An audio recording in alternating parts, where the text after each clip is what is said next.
Las últimas 2 semanas el Evangelio de San Marcos ha narrado cómo Jesús ha realizado signos milagrosos. Específicamente nos ha relatado cómo Jesús calmó la tempestad en el mar de Galilea, sanó a la mujer hemorroísa y resucitó a la hija de Jairo. Todas esas acciones milagrosas, como lo hemos dicho en las semanas anteriores y nos lo enseña el Papa Emérito, no son una exhibición de poder, sino signos del amor de Dios, que se actúa allí donde encuentra la fe del hombre. Hoy San Marcos nos relata un hecho acontecido en Nazaret y que lleva a Jesús a pronunciar esa frase conocida por todos: nadie es profeta en su propia tierra. Los evangelios narran cómo las acciones milagrosas de Jesús pronto se conocieron por todos los pueblos de Judea y de Galilea, por lo que las noticias de los signos milagrosos debían ser conocidos también en el pueblo natal de Jesús. Pero a los conciudadanos de Cristo, el prejuicio no les permitía ver más allá de lo que habían conocido. Jesús es el hijo del carpintero y de María. ¿De dónde tiene sabiduría para predicar? ¿Y de dónde el poder para hacer milagros? La incredulidad de los conciudadanos de Jesús se basa en la cerrazón del corazón que no les permitió abrir los ojos a los hechos que realmente habían acontecido, y tampoco abrir los oídos a la escucha de la palabra del mismo Dios. Ya el profeta Ezequiel en la primera lectura hace referencia a esto mismo. El pueblo elegido es un pueblo rebelde que no escucha, que desobedece a Dios y que desconoce la presencia de los profetas enviados por Yahvé. Aún en medio del sufrimiento del destierro en Babilonia, este pueblo es incapaz de escuchar la palabra de Dios y desobedece su voluntad. Pero eso no impide que el Señor continuamente busque acercarse a su pueblo por medio de la predicación de los profetas.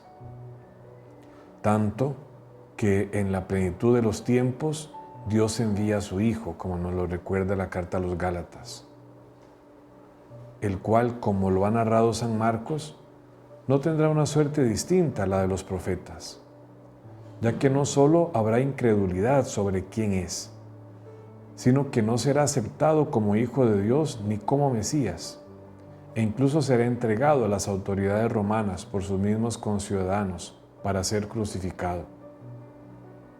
Esta incredulidad o falta de fe provoca la ausencia de milagros en Nazaret, porque como lo ha dicho el Papa Benedicto XVI, los signos milagrosos se realizan donde se encuentre fe. Es decir, los milagros son muestra del amor de Dios, como ya se ha dicho repetidas veces. Por tanto, no tienen como objetivo hacer nacer la fe del pueblo, sino provocar una experiencia de encuentro con el amor perfecto de Dios. La actitud del pueblo elegido, tanto con los profetas como con el mismo Cristo, debe ser referente para quienes somos cristianos. Su modo de actuar fácilmente puede ser reproducido en nuestra comunidad de bautizados, en el cual corremos el riesgo de caer en 3 errores. Primero, buscar a Dios únicamente por los milagros realizados y no por el más grande de los milagros, su salvación dada gratuitamente con su muerte y resurrección. Esto es signo de que nos quedamos con el milagro como si fuera muestra de poder y no como signo de su amor y de su misericordia. Este primer error puede llevar fácilmente al segundo: cerrarnos a la escucha de la palabra de Dios y por tanto cerrarnos a hacer su voluntad. No siempre es fácil hacer la voluntad de Dios. Por eso muchas veces es más fácil quedarnos con lo superficial, buscando milagros y cosas sobrenaturales, haciendo una religión a mi gusto y dejando de lado la voluntad de Dios. Finalmente es un peligro alimentar los prejuicios y no ser capaces de ver a Dios actuar en la historia, en nuestra propia historia y en la historia de los hermanos.